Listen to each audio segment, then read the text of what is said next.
Hi everyone, welcome to yet another episode of 8 Ounces of Inspiration. And today we have with us such a dynamic woman who's joining us from Jaipur. She is such a strong force of inspiration because as you will learn about her, the way she has meandered in life from country to country and from different work styles to what she is doing now, you will be absolutely amazed and inspired to do whatever you feel comes to your heart and want to follow that as your passion. And you know that no matter what your age, there's always the right time to start anything, anytime. And age should be no bar, and we should not put any kind of restrictions on ourselves.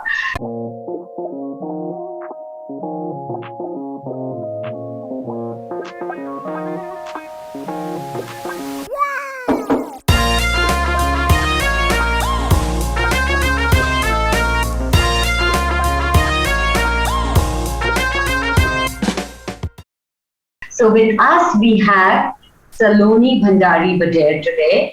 Saloni is the co-founder of Hidden Treasures. It's a super specialty exhibition series that is done across India, across different cities of India, and they bring in the most exclusive and the most picked out, hand-picked, curated designers, food stalls, as well as everything else that you would want to indulge in under one roof through their exhibitions.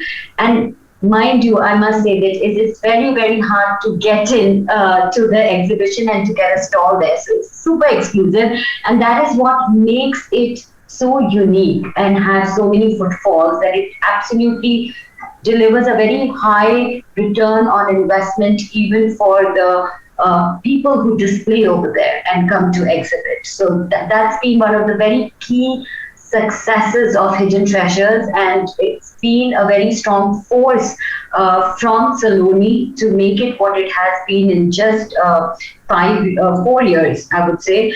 So Saloni moved from Belgium to India in 2015 with her 2 children and husband. She belongs to a family, her parental lineage has always been in the hospitality industry, but she got married to a jeweler. So she's been exposed to the jewelry industry too. And she chose to be in a completely different industry when she ideated for Hidden Treasures in 2017 and officially launched it with her first exhibition in 2018. So we want to hear it all from Saloni herself.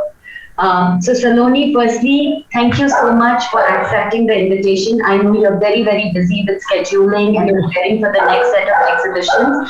And I had to literally keep pinging you and, keep chasing you to give me this time. And I'm very grateful that you did give me this time.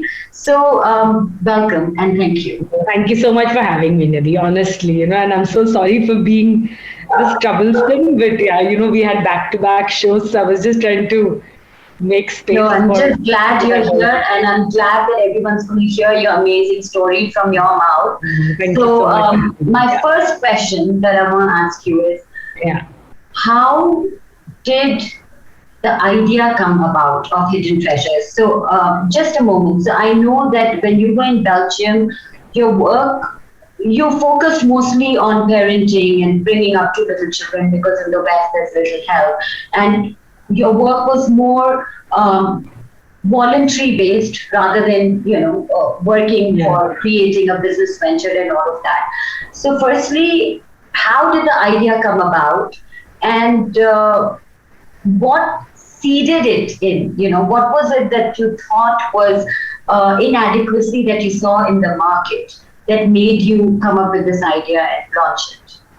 Yes, so I think so, like you said, that I worked for voluntary things, but it was in school, and I handle a lot of money, like a lot of treasury and stuff. So I did have a knack of handling money and accounts and stuff like that. Not that I'm great at home, but I somehow turned out to be really, really good in that field back then. But that kind of gave me a confidence to, like that, okay, I can manage things. We did organize events and stuff, and I used to love organizing events. So there were some things that you just had them in you. And then when I moved to India, in 2016, just after about 6 months of moving to India, I lost my father to cancer. And it was really, really a bad place for me because I'd left home, my friends, lost like such an important person in my family. So somewhere there, like when I was trying to get through life, like I would just take this tote bag of mine with lots of water and just walk around Jaipur. Just walk and explore, like be it Sanganer or Jori Bazaar or whatever. I would just explore. And in this exploration, I found that there was so much hidden. You know what I mean? Like Jaipur or India, for that matter, had so much hidden that people didn't have access to. And then, so this was just something that I was doing, and I also became the chapter head for my school, for Mayo Girls, the alumni chapter head for Jaipur. I had many girls under me, and we were planning to do, like, I was planning to make a bazaar kind of a place, because many up with their own ventures, and there were products that they would keep posting on the groups. I was like, let's do a bazaar where everyone gets an exposure. It's like an economic platform for all these women. And it didn't happen actually. So that's when but I'd worked enough into this whole thing. And my partner, Richa, she had already seen me growing into this. Like, my walks, my talks about finding things, about connecting with people all over India. And I was full of that basically, by the end of it. So she called me while I was holidaying sometime I was back in Antwerp, and she called and she said, Saloni, you know what, this didn't work out. So why don't you and I start this, and let's not have any Mayo alumni thing, but just you and I start this on a very personal level as a business. So I was like, okay, fine, let me come back, think about it. But the kind of person I am, I took a back seat again. I said, no, I do this for fun. And I was already 39 by then, turning 40 in 2016. So I was like, no, wait, let me think about it. And honestly, I didn't think it'll turn out to be like this. And she nagged me and said that you better have coffee. And that one coffee led to a very nice conversation. She said, I'm here and, let's just do it. You have so much wealth of this knowledge that you've gathered, and let's just put it to use, basically. And I was like, you know what, actually, I don't mind doing it because I'm having a tough time finding things in India.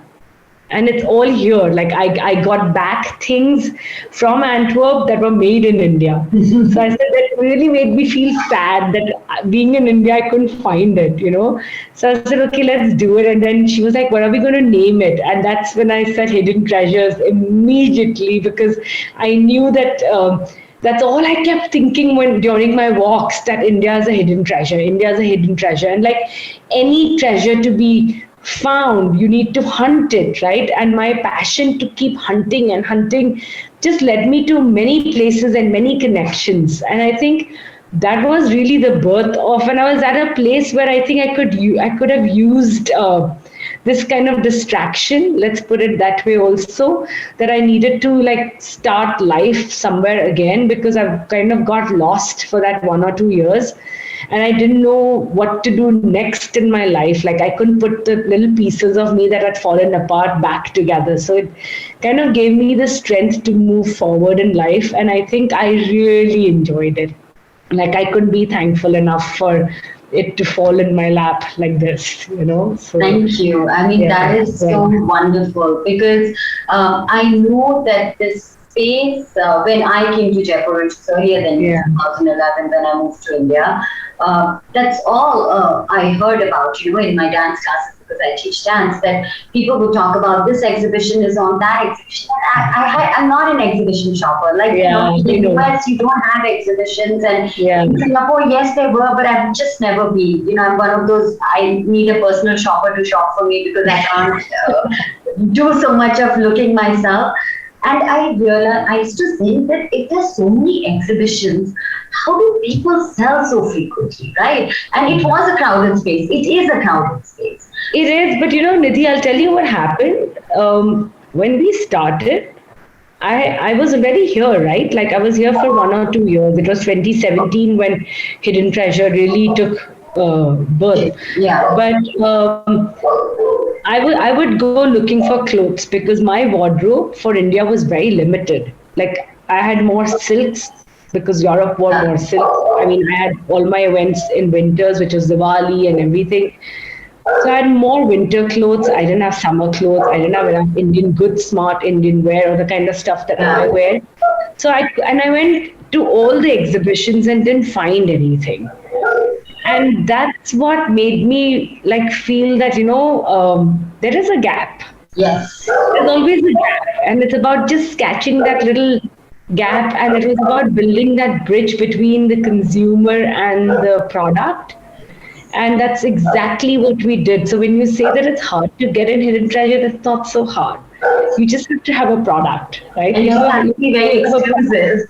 No, you don't have to be. Like we have products from 200 rupees going to about No, yeah, but see, even 500,000 rupees. Yeah, but it's about the quality.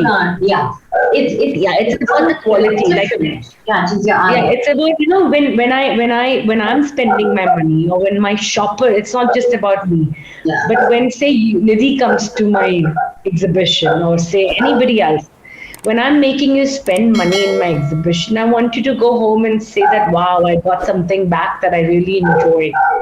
Not that, oh my God, I picked it up, in that whole frenzy of shopping, but I hate it now. Like I wasted my money. That was the whole point. That's how I see Hidden Treasures as a place to shop, because wherever it's a place where I want to go and put my money in for shopping. You know what I mean? Like, yeah. So, what are the challenges? Share some challenges that you faced initially that you still continue to face, and how have you managed to overcome that or shut them off? I think my biggest challenge was about bringing people to Jaipur, because somehow Jaipur did not have an open door towards a lot of designers or a lot of products. There were people doing some things on a smaller scale, but the kind of scale we wanted to do, Jaipur was quite closed on that. And to talk to those designers, to convince them, I had to give in hours and hours and hours of my life trying to convince them. And I don't know what was it. I think, so I'll tell you what. So I think when you're truly yourself and you're true to yourself, I think the person on the other side gets it. If he won't get it today, he'll get it tomorrow, or he'll get it day after, but he will get it, or she will get it. At some point they get it that I'm not here to just put them in one booth. I'm there to look out for them, and I'm there to make them explore my city. So we started, so Hidden Treasure says that come discover with us or explore with us, because it goes the same way for the designer, that come discover a city with us, come explore a city with us. If you don't like it, if it's not meant for you, don't come back, but we will give you the best platform. And somehow I think the little that I was already in Jaipur, the little people, whatever knew me, they kind of already built faith. I think, again, like I said, when you are a no nonsense person and you're someone who's true to yourself, and you're not out there to just talk and tell people about, like I didn't do that. Like it was just me being there, and people started trusting, and Richa already had built that, and I had to rebuild it like at a new place. So that really helped us. So the shoppers came telling each other that, look, there's Saloni here, or there's Richa here. It's not going to go, it's not going to be a bad place to be, let's go shop, let's try. And I think there was this crazy madness at the first show, and I think we never looked back. And of course, my first thing to Richa was that if this show doesn't do well, we will bin it. And you won't question, you won't ask, and we won't try again. And she was like, second try. I said, no, there is no second try for me. Either I get it right or I just don't do it. And I think that to overcome that, we both put in our 100% and beyond so that we don't have to bin it.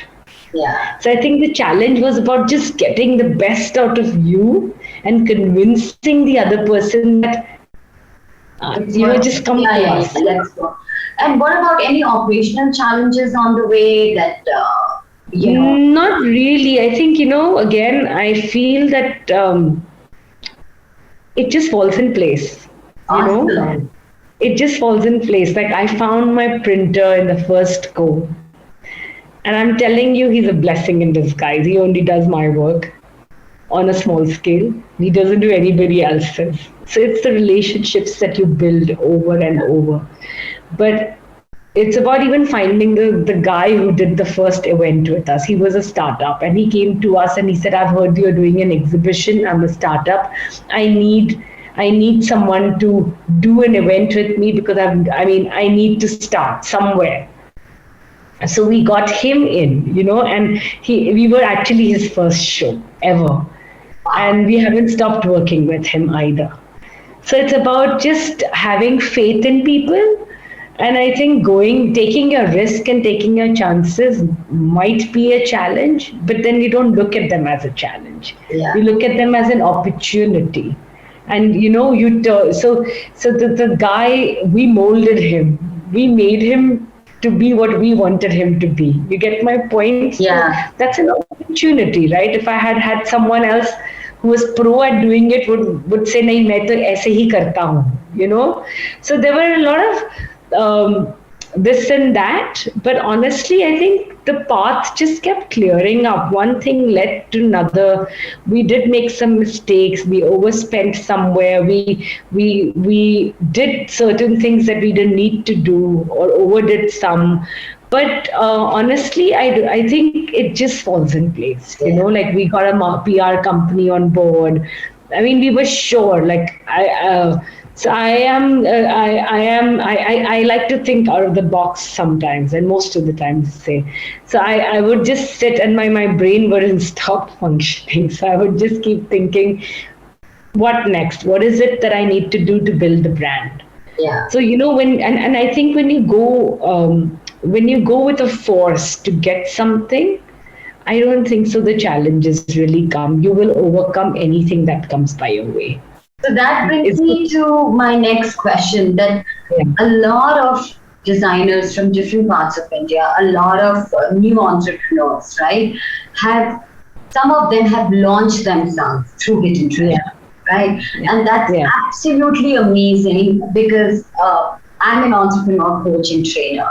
And for somebody, especially for the smaller startups, they're always looking, and I'm always training them to see where can I get my best visibility so I can have a subscriber base following coming easily with the least amount of resources spent, right? I think what you have done is an absolutely wonderful and empowering job. And now you're in so many cities, smaller cities, right? And larger. I want to ask you that this experience of picking out designers, right, who are like just starting out, but they're unique. And that's what makes Hidden Treasure so special, because people are seeing stuff which is like for the first time ever. So they feel I have exclusivity. And for me, a lot of times that I've gone to social gatherings, and I'm one of those who loves to walk up and give compliments, especially if I like somebody's outfit or lipstick or whatever it is, because I feel, they've made an effort, I have to say. And when I ask people, oh my God, I love this neck piece you're wearing, because I'm a neck piece kind of a person, and they'll be like, oh, I just got it from Hidden Treasures. And I hear the Hidden Treasures name so much, right? I want to ask you, do you have to continuously keep doing your research? What do you use? Instagram? Do you use references from people? How do you find your new design? So Instagram is, of course, the number one platform. And you see, after doing so many shows, I think a lot of people know about us. So we get a lot of people who call us saying, I've heard about you, you are the place to be. It's very humbling, but you know that at least your work has reached the right places, And then now supposing if one doesn't belong to Hidden Treasures, we guide them and we tell them, do this show instead. So it's not about saying that, oh, I'm sorry, your product is not worth coming to Hidden Treasures. No, your product is good, but we are not the place for your product. So you need to try this, and this show in Jaipur or outside of Jaipur. So we guide them otherwise. There are a lot of people who say that, okay, help me. What can I do to make my product uh, for better, or I wouldn't use the word better, but what can I do to make my product come to Hidden Treasures? What more can I do, or what little can I do, or whatever? We tell them no. Just again, stay true to yourself. You don't have to be everywhere. You honestly don't have to be everywhere. Everyone has a place to be, and I know that we are selective. We curate our show, but we don't shun away people in a mean Yeah, I know. manner. Yeah, it's a nice way of guiding. And We I just think tell them. Hidden Treasures now has become an aspiring exhibition lifestyle brand for designers, for new entrepreneurs, which I think is a very big accomplishment for you as a brand owner and as an entrepreneur, because you've been able to create a very strong identity and USP for this segment in a very short span of time. So I want to ask you this, that of course now you're financially independent because you run your own business, you have your own income. I have personally been an advocate, and this is something I live for, where I'm always coaching, guiding, training women, because I say that working is not an option, it's a must. What you want to work, whether it's volunteer time, go and help somebody socially, whether you want to do it for profit, you want to work in a corporate, you want to do anything that you want to, right? Pursue your hobby, 1 hour, 8 hours, the choice is yours. But you have to work to be gainfully engaged, to use your mind and open it in a way that it was meant to bring your unique strengths and skills. Like if you hadn't started Hidden Treasures, you would not know your limitless potential and ability, and the world would not have this amazing platform. So the onus is both ways, right? You have to give it to the world because you owe it, your uniqueness to them, and you have to do it for yourself. So now that you're financially independent, one, what is your message? What is your view on women working and why, they should come into workforce? And two, another question on finances. What do you do with your money? I know you only spend your husband's money for shopping, so what do you do with your money? No. So I think about women working. Okay, so it just brings more to who you are. It just adds to the whole idea of just being a mother, a daughter, a sister, a wife, a daughter-in-law, whatever you want to put, a homemaker. I think this is my package too. But working along with this package has just given me more of me. I've discovered a part of me that I would have never known. Like I couldn't talk money, okay, with people. I just couldn't talk money because I'm not someone who talks money. And Hidden Treasures taught me how to talk money in my way, but it's taught me how to talk money, So suddenly there are things that I'm someone who takes no rubbish from anyone. But then I put a red carpet for people who give me rubbish sometimes. Because I understand now, it's given me the capacity to understand different people, and different needs of different people. And it's just broadened my perspective of what our human nature is. It's not just my way or the highway anymore. So there were a lot of aspects of me that I found. I was already empowered, Nidhi. I don't believe in equality. I'm not someone who fights for women's rights because I think I am equal. If I didn't see myself as an equal, I would be there fighting for it. But I don't fight for that. So my empowerment was already there. But it's not about just empowering you. Working is not about just empowering you. I mean, it gives you that, but it's something much more. You sleep at night saying that, okay, you know what? I've managed my kitchen. I've sent my kids off to school and to college now. My husband's happy. Everything at home is fine. Life is peaceful. I'm doing what I want to do, but there is still room for me to do more. And I think if today you ask me personally, there is still room for me to do more. But I'm just not doing it because there is a part of me that I'm still trying to discover in, say, the spiritual world or somewhere else, So I just think that working is not about just being financially independent. It's of course that's an added bonus, that's an add-on. But working is um, it just gives you something more inside. It just makes you believe more in you. Like you said, that I wouldn't have discovered so much about me had Hidden Treasures not happened, And I'm telling you, I've become a much, much, much more different person than I was in 2017 or 2018 for that matter. After doing so many shows, seeing the ups and downs of my work life, some shows do go well, some don't. So you kind of learn to deal with stress. You kind of learn to just say that this is what it is. Life's gonna be fine. You don't take, let me say, you don't take life that seriously.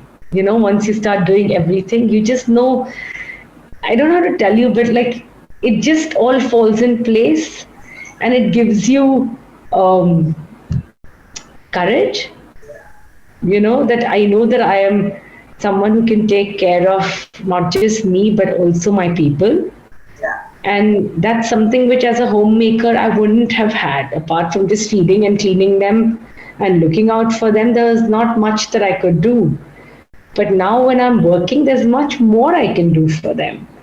And what do you do with your finances that you earn?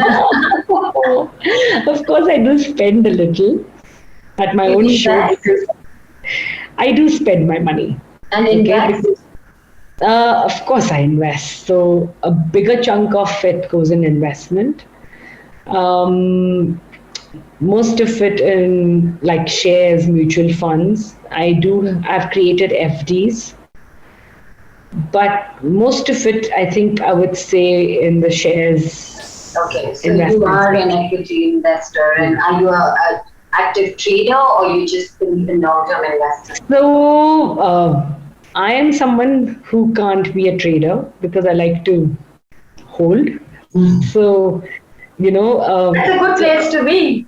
Yeah, but I do that, and then I have my children, my husband, who like to mess around with me most of the time. So everybody has access to it. So I think overall, I mean, of course, even there is land there, what I mean, that I would invest in. Jewelry, gold, not so much. Coming from a jeweler background, I think I see so much of it that I don't see not for me personally, but I know a lot of people prefer doing it in gold also, but not for me, honestly. But yeah, mostly investments. I think I find investments the safest. You have two boys. They're both in college now. They're both pursuing their areas of interest, what they wanted to do. When the kids were growing up, and we all as parents have one or two things we absolutely want to instill in the characteristics of our children, right? Which is absolutely core, the value system or something. So just share with us two core values that you have always been very strong about instilling in the children. What were they? So I always told the kids that,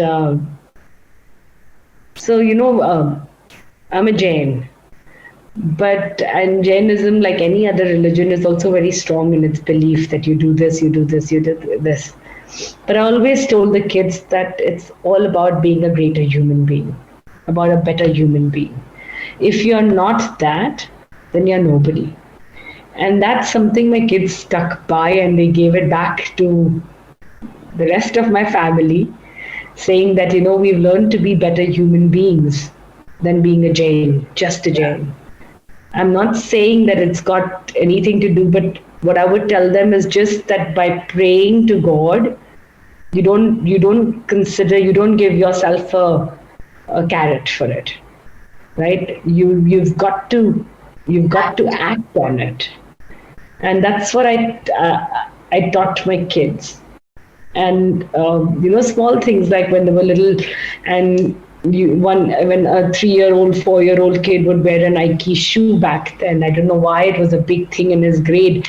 And I was like, oh my God, Nike shoes, Nike shoes. And my son, I'd made him buy a pair of Nike shoes because he had to have a pair. And it turned out to be the Nike. And his friends in the carpool started jumping on it, that, oh my God, Aditya, you've got a Nike. And Aditya just immediately started shouting. He said, Mom, I didn't show my shoes to them. I didn't tell them. I said, yes, Aditya, I saw that. I heard that. And then he told his friends, he said, guys, they're just a pair of shoes. They will do exactly what other shoes do. You get my point? So that's so something. Yeah, So that's something which I always wanted my kids to have, being compassionate. and not associate their life with a brand or with their No. yeah. Exactly. Just be compassionate about everything, about everyone else around you. It's not about materialistic things, So that was one thing.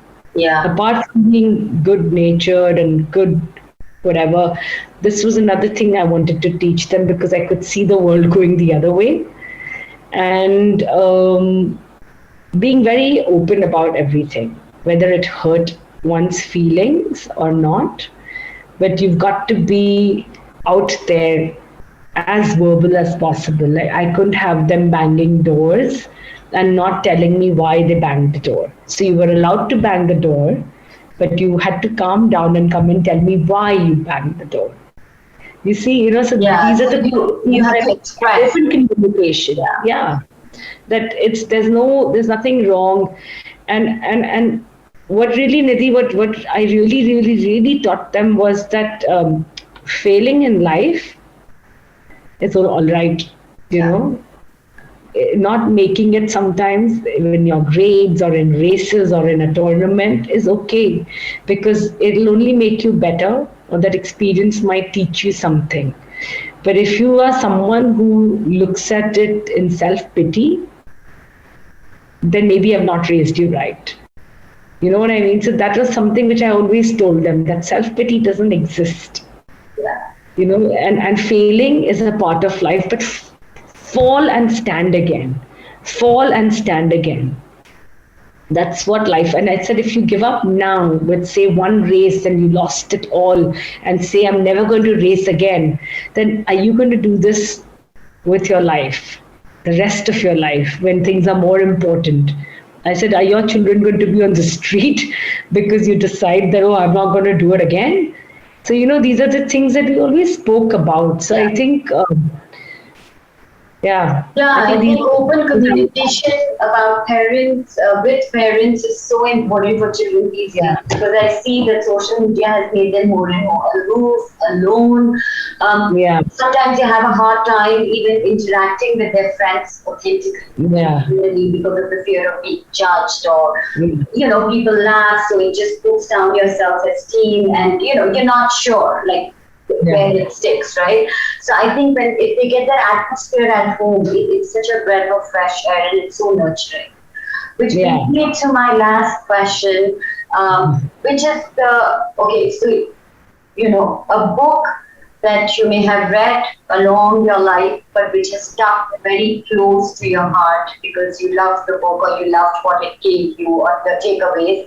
Share the name of the book with us, and a quotation that you live by, or you tend to repeat a lot because it resonates with you so strongly. So the kids and the husband and everyone around in the house, the friends circle, get to hear it a lot. Share those two things.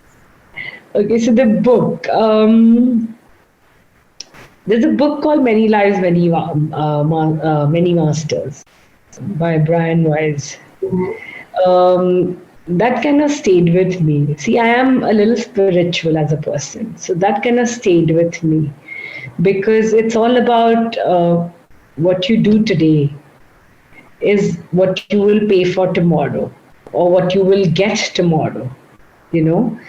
So that really stayed with me. So that's how you try, and I don't like really think about it all the time, but it really impacted me, saying that is this what I want, like, so when it also comes to my working with Hidden Treasures, it's very ethical, and Hidden Treasures is about goodwill building.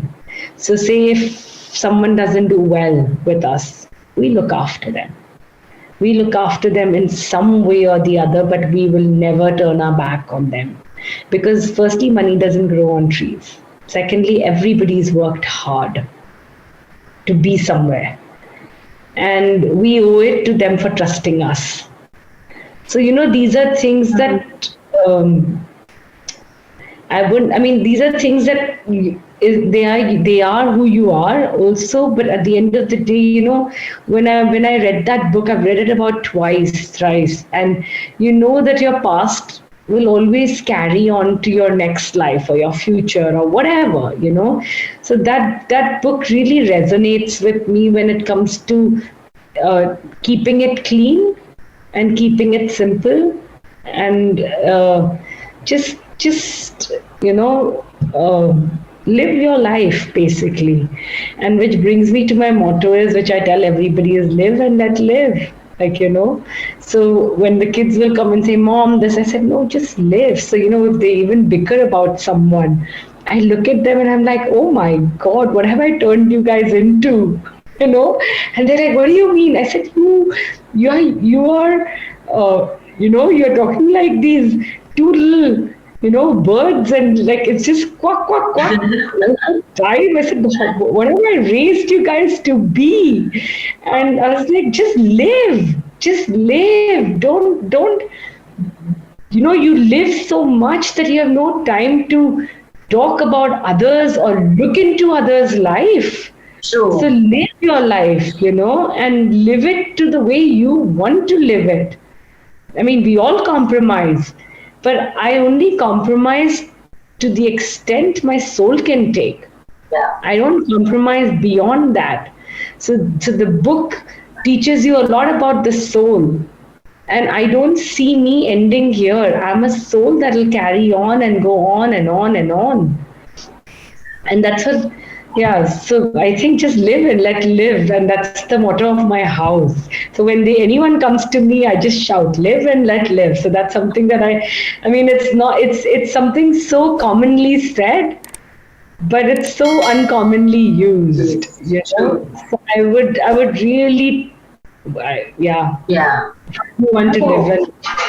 But that's really so true what you say, that if all of us can just live and let another person be and live it on their terms without wanting to control their lives, without having a judgment or a say in their life. Even though they're not, even in a house, it could be like, I've noticed this so much, that it's somebody like you don't even know them, like say a Bollywood actor. We would always order IPL player.